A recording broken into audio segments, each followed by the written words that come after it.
So I think this is going to be the last video. Um, on December 16th, I had a doctor's appointment, and we woke up early to go there. We had already talked to the doctor in previous visits that Nathaniel was going to be born early, just because uh, he was smaller than what he needed to be, and just to be on the side of caution, um, he was going to be delivered a little bit earlier. Okay, and we were good with all of that. His uh, due date at that point was going to be December the 27th, um, instead of January the 17th, which is tomorrow. It might be today by now. But so just to err on the side of caution, that's what we were expecting. However, on December 16th, we get to the doctor's appointment and everything looks great on the ultrasound. Um, but then I go over to the doctor's side, and my blood pressure's up. My blood pressure had been fine the entire pregnancy, but this one day it's elevated, and I'm thinking, okay, we tried on a different machine, we tried on a different arm. I'm not stressed. I haven't been doing anything weird. Um, my, I mean, there was no reasoning behind it. I was like, is the blood pressure cuff going all the way down, or just trying to troubleshoot because my blood pressure has been fine. It has to be the machine, right? Nope. So anyway, they they want me to go to the hospital. They let me rest a little bit and recheck the blood pressure and all of that, and it won't go down. And so they want me to go to triage at the hospital, and I'm thinking to myself, they're gonna try to admit me, and this isn't good. It's not ending well. And anyway, I have many, many wonderful, calming thoughts. Not at all. And so anyway, I go to the hospital, and my blood pressure's still elevated. And so they do my labs, and they find out that, yep, now I have preeclampsia. So yay. With preeclampsia, the only way to get rid of it is to deliver. And so I knew that that was coming. But at this point, he's far enough along. He's 35 weeks and so many days. Um, so he should be fine. He might need a little bit of help breathing, but he's probably going to be in the room. I'm thinking he's going to be in the room with us, and he's going to do just fine, and this is going to be okay. Um, Even though I hadn't planned on having a baby on that day, and I didn't plan on my blood pressure being elevated, and I didn't plan on any of this, but throughout this entire journey, I've learned that I have no control over anything. And the way I plan anything, it hasn't worked out. And normally I'm okay with my plans changing, but in this instant, I have not been okay with my plans changing. I don't know if it was hormones or if it was just because everything was so cattywampus. Um, so anyway, they tell me that, yeah, we're gonna have to induce you, so you're gonna be having the baby within the next day or so. And so we go up to the room, and I get started on the pitocin because I'm already dilated. So they go ahead and start me on the pitocin, which is what I wanted to be started on anyway, because all of the other stuff I didn't ever experience before. And I have experienced the pitocin in the past because they induced me with Michael, my firstborn, too. So, but he was fine. He was full term. So a lot of this was just new. Nathaniel it was a very quick labor and delivery. Um, he was born at 9:54 that on December the 16th. He weighed 4 pounds and 3 ounces, and he came out crying, and I was so happy to hear that those lungs working because I was still worried. Um, I was proud of Matt because he cut the cord, and when they laid that baby on me for the first time, words can't explain how you feel. I didn't know if it would feel the same as when you're a parent for the first time, but I guess it's this a different feeling with each child. Just the new life that has been brought forth. So he looked good. He was crying. He was little, but anyway, they took him over to weigh him and to put him under the lamp and to do the APGAR and all of that stuff. And he started having a little bit of difficulty breathing. NICU was in there. And so they decided that they were going to take him up, but they swaddled him real quick and brought him over to me. And I remember kissing him on the forehead and telling him, all right, now go breathe. And so they took him and Matt went with them. And then the doctors kept working with me. All of the placenta didn't come out. So, and if you leave any part of it in there, you can hemorrhage. So they were trying to get it out manually. Wound up bringing in a ultrasound and seeing how much was in there, and I was in a lot of pain. I went through labor and delivery fine, no pain medicine, because number one, I was scared of the epidural. I've always been scared of having a needle put in my back, so I'd rather face the pain of giving birth than facing a needle going in my back. But bless my heart, anyway. So when they were trying to get it out manually, I did get some pain medicine that did not touch it, and I don't take medicine, so I knew that it was really painful if it wasn't touching the. I mean, it wasn't doing anything to help me that I could tell, and so they decided that they were going to take me to the OR, and I'm thinking, okay, great. I love anesthesia. I love our anesthesists, or our nurse anesthetists at work, and they got better meds than I got. So I'm thinking this is great. And then the nurse anesthetist comes in and proceeds to tell me that they're gonna do a spinal block, which is basically a needle in my back. And so I'm like, okay, I don't really like this. But it was the best because of the medicines and stuff anyway. And then anyway, so that's what they wound up doing. They took me to the OR and I was kicking myself because that thing worked so fast. And I'm thinking, I told one of the little nurses that was in there, she's a traveler, and right before they did the block, I looked at her. I said, I'm not okay with this. I know that I've agreed to this, and I had signed consent and everything for it. But I told her, I said, I'm scared of the needle going in my back. And so she was wonderful. She just was there, for me. Because not only, so everything was different with this pregnancy and labor and delivery, except for the Pitocin. I started shaking during labor and delivery, and I didn't do that with Mikey, and so that was weird too.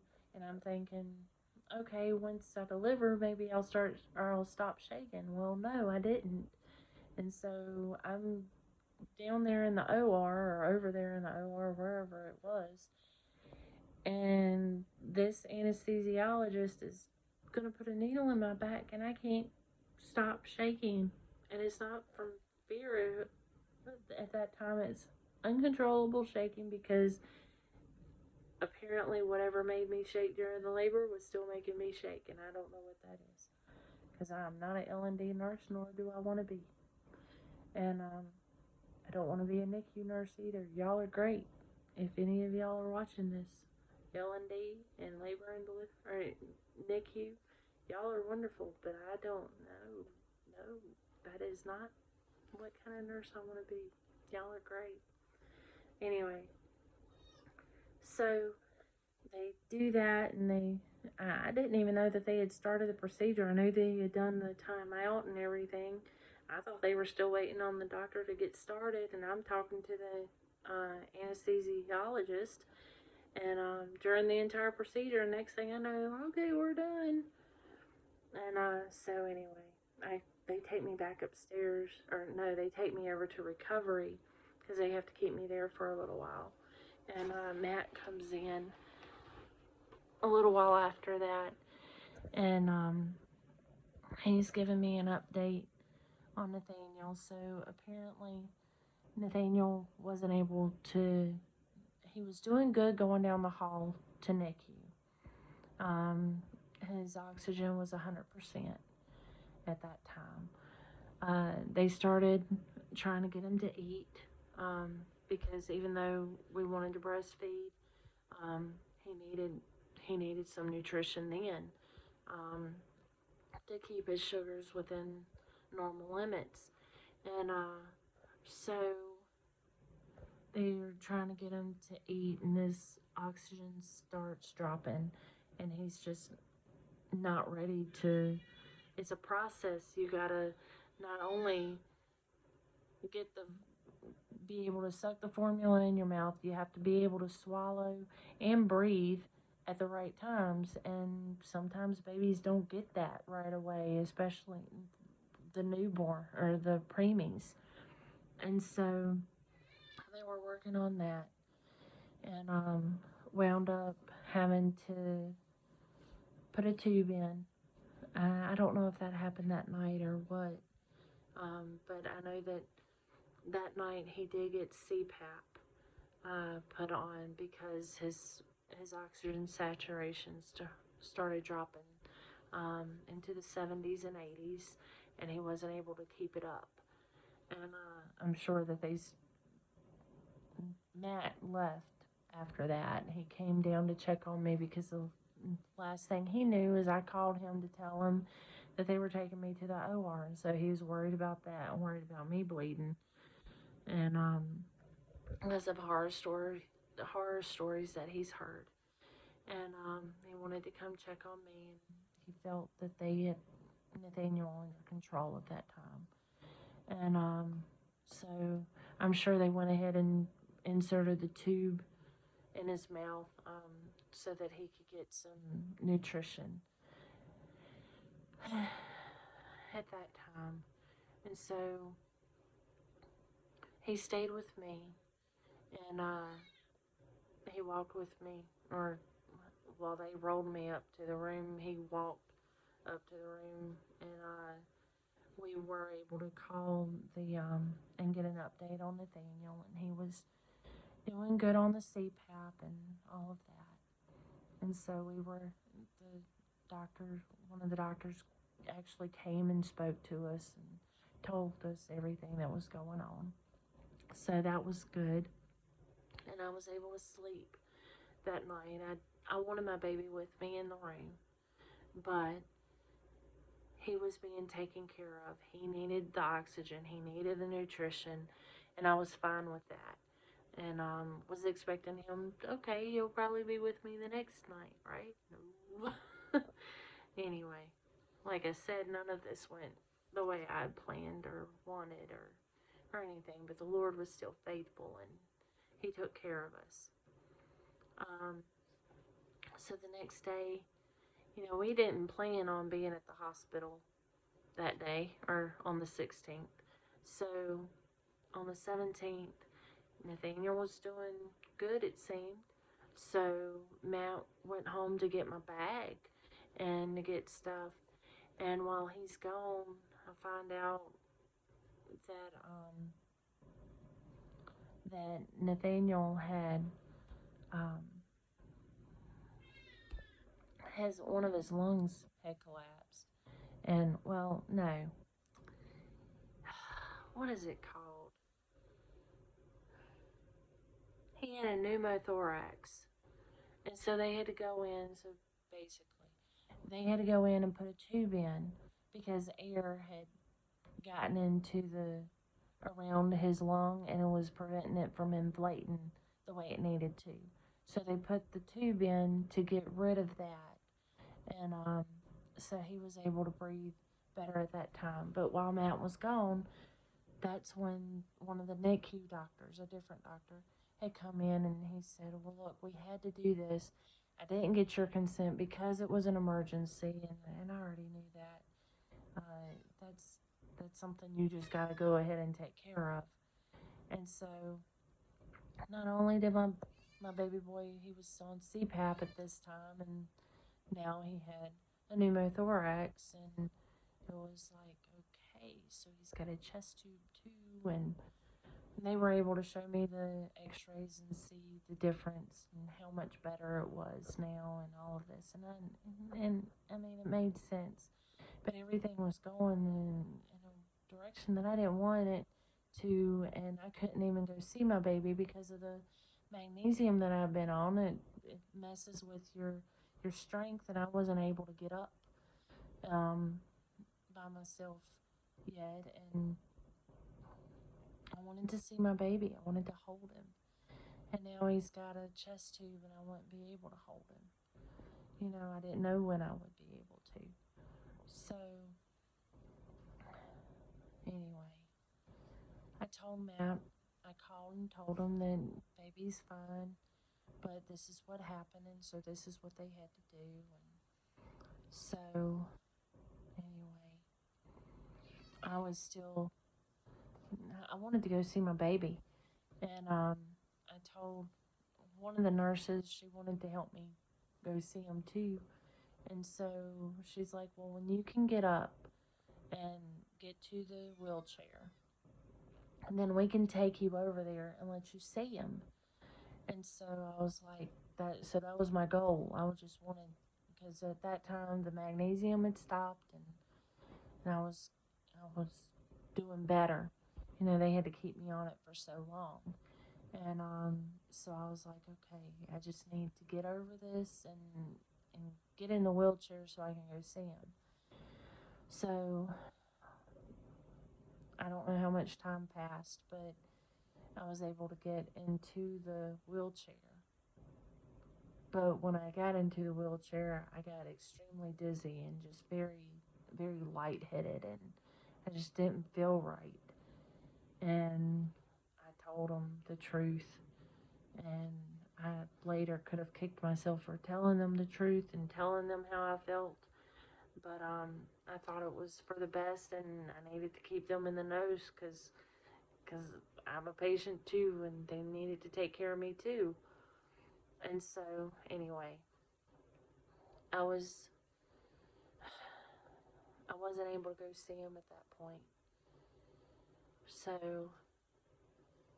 and I was crying because I just wanted to hold my baby. He's gone through all of this stuff, and he's been all by himself, and I just wanted to hold him. I just wanted, or at that point, I just wanted to be there with him, be able to touch him, or see him, or something. You know, you we going through all of this. I just want to see him and let me know. Let me lay my eyes on him and let me see that he is doing okay. Um, but I wasn't able to at that time. So later that afternoon, I was able to go see him. They were transferring me to a room downstairs that wasn't L&D because I stayed in the L&D room, or the delivery room that night. And so then they needed to take me to a postpartum room. And I was able to go, and on the way there to the postpartum area, my nurse took me to go see Nathaniel for a few minutes, and I was just so relieved being able to just see my baby for a few minutes and touch him and and love him, and just be there with him, you know. So anyway, when Matt gets back, I'm already in a postpartum room, and so he does stay that night, and we find out that I can go and see him, and so he took me to see him. One time it was like I just needed to see my baby, and it might have been like 3:30 in the morning, but I have that good of a husband that he took me at 3:30 in the morning to the NICU to see my baby, because my nurse was fine with me going too. And anyway, I just needed to see him, and then I was able to get on a tablet and see Nathaniel, which is a good thing and a bad thing. The good thing is that most of the time I can see them, and unless they're doing some sort of care or something, then they turn the camera away so that they can have access to him, change his diaper, do whatever is needed, change the IV site because he had an IV too, and do whatever they need to do, and then they put the camera back. So, but the downside to that is that one night when Matt wasn't there, because I told him to go home, I thought that, I needed more stuff because I wasn't going home without my baby. And I needed him to bring me some stuff so that I could have it when I went to stay in the NICU. Because I was able to actually stay in the NICU. They had a bed for me in there, or a couch that turned into a bed. So I had the option of either staying there or going to Ronald McDonald House or going home. No, I'm going to stay with my baby. I needed to be able to see him. I needed to be able to assess him and make sure that he was doing okay. And I needed to be there to learn everything that I needed to do once I got home. And so that I could be prepared to take care of him when we came home. And it was just torture not being able to know, even during those care times.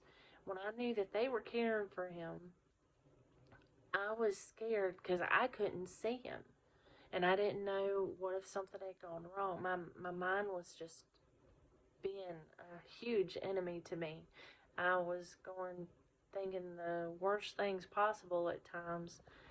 And anyway, and another time I was able to see him, but he was crying. And you think, okay, well, he was just crying. No, he was crying, and you know, the the nurses have alerts. So they have, you know, he he was breathing good, his oxygen was good, his heart rate, all of that was good. And so he was just crying. He needed comforting, and I couldn't be there to comfort him. That is torture. Um, I just wanted to be there to hold him and to touch him and tell him, it's okay, honey. Just offer him some sort of comfort because they had more than one baby that they had to take care of. And while yes, they get in there quickly, but it's a priority thing. If another baby is having issues with their heart or with their lungs, they need to be in there. But it was just, I wanted to be there for my baby. And when I saw him crying, all I could do at that moment was pray. And I know the Lord heard me. And I know that He provided and that Nathaniel is fine. It was just horrible to me. So during all of this, well, not during that, but while I'm a patient in postpartum, they're talking about me being discharged and all of this, and they want to start me on blood pressure medicine, but my blood pressures are back to normal. I haven't had any swelling. I'm not having any pain. My blood pressures are actually a little bit lower than normal for me, and so I'm and they want to start me on blood pressure medicine. I'm like, no, we don't need that because I'm going to be leaving here, and they only wanted to start me on it for a few weeks. But my mind went to, what if I'm up there and I get up quick, or what if my blood pressure isn't, you know, it's not um, high enough, and what if I fall out or something? They got enough going on. They need to take care of the babies, not me. And so I refused to take. Denied it, and they're talking about all the swelling and stuff that could come back, and how my blood pressure could go back up. But I'm thinking, well, what if it doesn't? And I haven't had any swelling. I'm not having any swelling now, and this and that and the other. And I tell them, well, I'll get my husband to bring my blood pressure cuff. I'll check it every day, and if I have any symptoms, I'll check it. And so they agreed to that.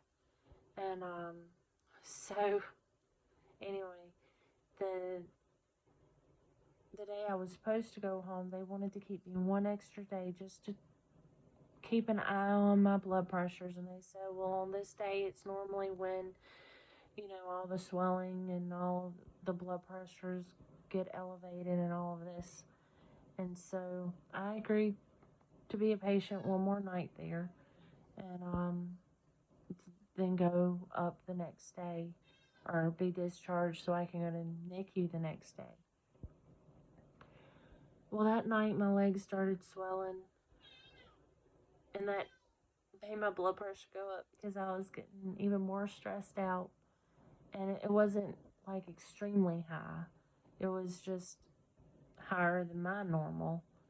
And it just, I was getting scared to death that they were going to keep me, and I should have listened to them. But anyway, so Matt keeps telling me through all of this, just trust the Lord.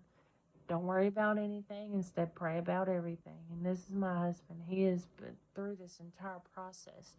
He has been giving me encouragement and just, you know, telling me scriptures to, and just being there with me. Even to the point that night, the, the Lord had been dealing with me. I normally read my Bible every night, and I pray every night. Well, obviously, the night that I gave birth, I couldn't. I was doing some other things. And then, let me see.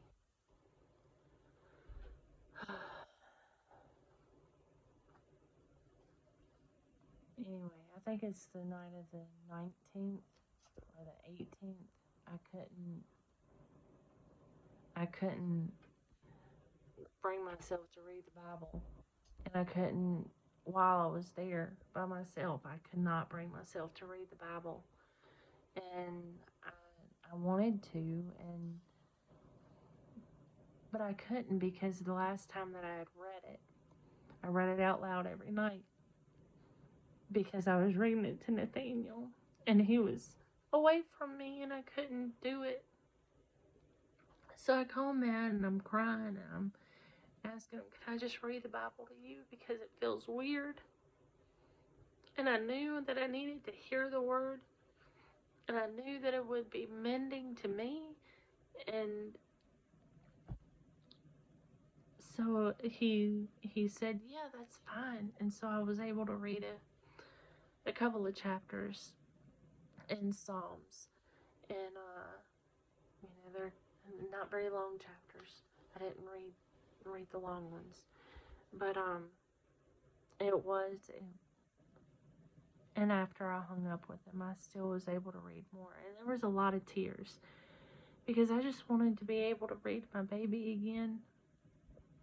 Ever since I found out I was pregnant, I've been reading the word to him every single night, and it was just such a huge change and such a huge blow to how everything had changed. But he was doing fine. I was able to see him. I was able to call the nurses and talk to them and get a update on his care, and how he was doing and all of these things. And on the, let me see, I have everything wrote down. On the 19th, they discharged me as a patient, and I was able to go up on the, I'm sorry. So yeah, the 19th, or either the 20th, I can't remember. The 20th, I was discharged and I was allowed to go upstairs. And so they, when I went up there, I was able to see him and I was able to take part in the with the doctors discussing everything. And he had been doing really good, so they were able to decide to discontinue his CPAP, and they changed him over to high flow oxygen. And that day they were going to DC his chest tube also. The only reason they did the high flow oxygen was because they didn't want to take all of that away at once and it to shock his system, and just have him something there a little bit for a little bit of a buffer. That day I was able to hold my baby for the first time, and the next day they were able to discontinue the high flow oxygen, which is the same day that he decided that he didn't need his feeding tube. They had it in his mouth, and then they decided, or once the CPAP was discontinued, they were gonna put it in through his nose anyway. But while I went down to eat, because I couldn't eat in the room, they didn't allow that, and that's fine. But well, I stepped away, and the nurse was out working. She doesn't stay in there the whole time, and that's fine. Um, like I said, they get notified if anything gets cattywampus or anything. Um, he pulls out his feeding tube, so I got to see my baby steps. He I got to see him without that CPAP on, and then I got to see him without the the oxygen, and then I got to see him for a little while without the feeding tube, and it was like, wow. And I got to see, they also um, I got to see him without that chest tube, and so it was really cool. Of course, they put the NG tube in, so then he was also able to come off of heat because he wasn't able to maintain his body temperature. So once he was taken off of heat, I could hold him anytime. And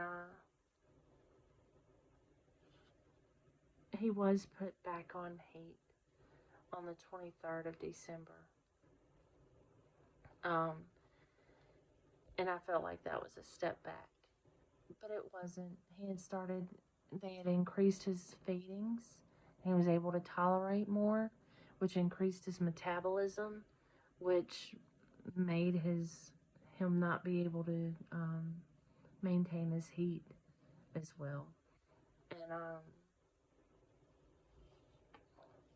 And then that night on third shift, he had his first bath, and I was able to help with that. And then on Christmas, he was off of heat again, so he was able to maintain his temperature. Um, Matt was able to come up, and we celebrated first Christmas together.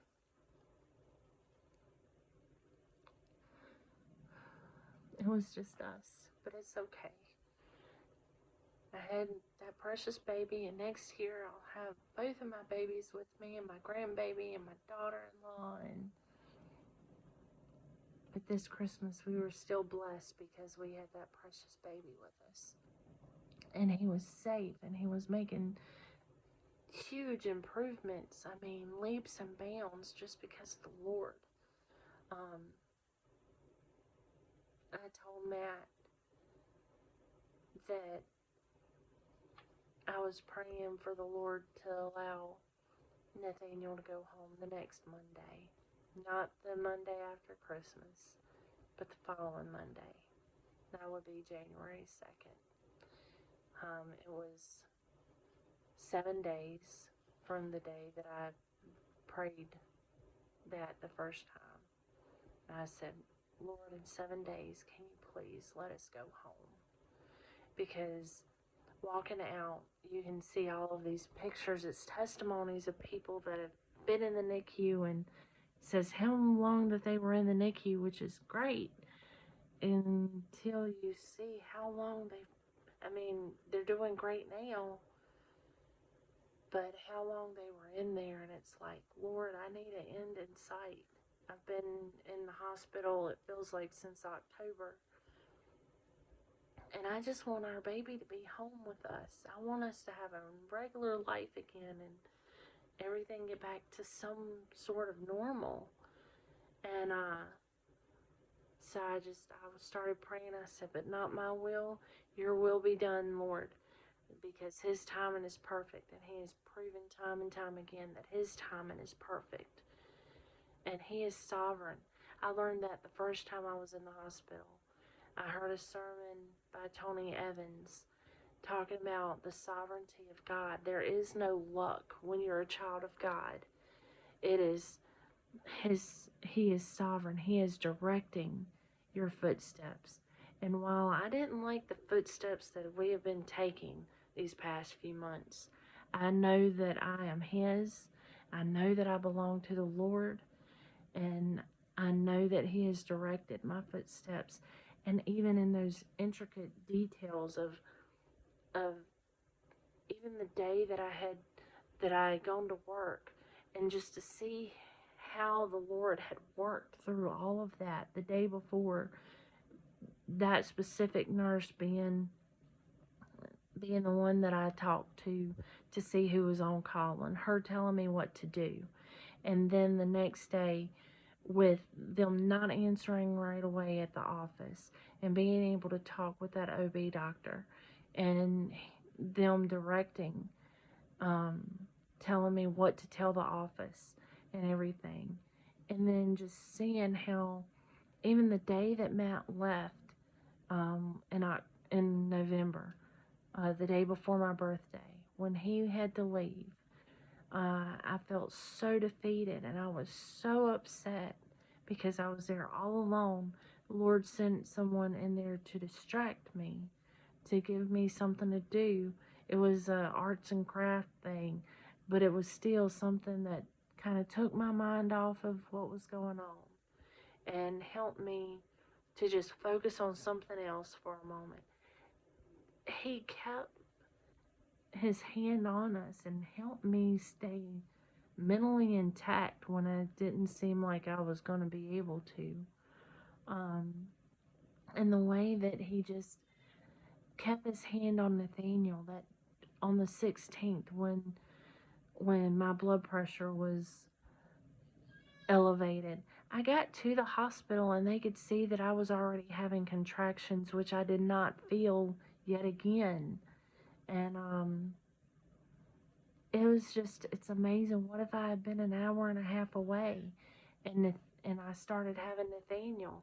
And what if I hadn't have been near that NICU? Or what if I had him going down the road and he needed that oxygen?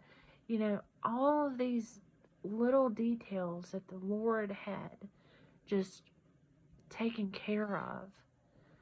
Our God is sovereign, and if you belong to him, your footsteps are ordered. It is not luck. It is not just by happenstance. It's the Lord is directing. Even in the hard times, he doesn't cause evil to happen or bad things to happen, but he does use them. And he is continuing to use them. And I'm still learning all of this. But just to see how how awesome God is. So December the 28th, Matt held Nathaniel for the first time. He had been coming up there. He had, you know, let Nathaniel hold his Matt's finger and things of that nature. But he was worried because he had been out, he had been going places. He wore his mask and all of that, but he didn't want to expose Nathaniel to anything. You got to keep in mind, he's been in the NICU since the day he was born. He had not been exposed to anything. And people can say that I have lack of faith or whatever. I do not. The Lord has given us common sense also. And while, yes, I trust the Lord, He also directs us on how to take care of different situations. And this is what Matt felt he was led to do. And this is why we're still at home, and we are waiting to get that release to go out and take part again. But we are being very prayerful and very just observant, and we just want to take care of this gift that God has given us, and we want to use discernment. So it's not like a faith. It is just wanting to do the will of the Lord and to get His okay first. So, on the 28th, Matt held Nathaniel for the first time. And no, I didn't cry. I thought I was going to cry, but no, I didn't. On the 29th was the first time that Nathaniel took a full feed from a bottle. Up until then, he was getting everything through the tube. So keep in mind, on the 27th, I prayed for us to be able to go home on January the 2nd. On the 28th, Matt held him for the first time. 29th, he took that first full feed. That night, they normally weighed him around midnight. And yeah, I was up then. He weighed 4 pounds and 11 ounces because he was able to be taking that full feed through the tube the whole time. But he was able to take it completely from the bottle on that 29th. So on the 30th, after he had some more, he was able to take full feeds from that bottle a few more and some more times. I can't remember how many. They removed his tube. It was the end of the first shift, and they worked 12-hour shifts, so it was like probably 6-ish that they removed that tube, or maybe 7, a little bit before 7. And that day, the doctors came by and they gave him a little book, Good Night Moon. December the 31st, he was circumcised, and I knew that was gonna impair his eating. I was hoping that it wouldn't, but the pain and everything, and it did. His feeding decreased, and so we had gotten our hopes up that he was going to come home on January 1st. But when that happened, the doctor that was on that next day was not comfortable with sending him home, and so he said, well, we'll see how he does a couple of more feedings. Well, Matt had come all the way up there, and he had a long drive, and I wasn't comfortable with him going back after dark and everything.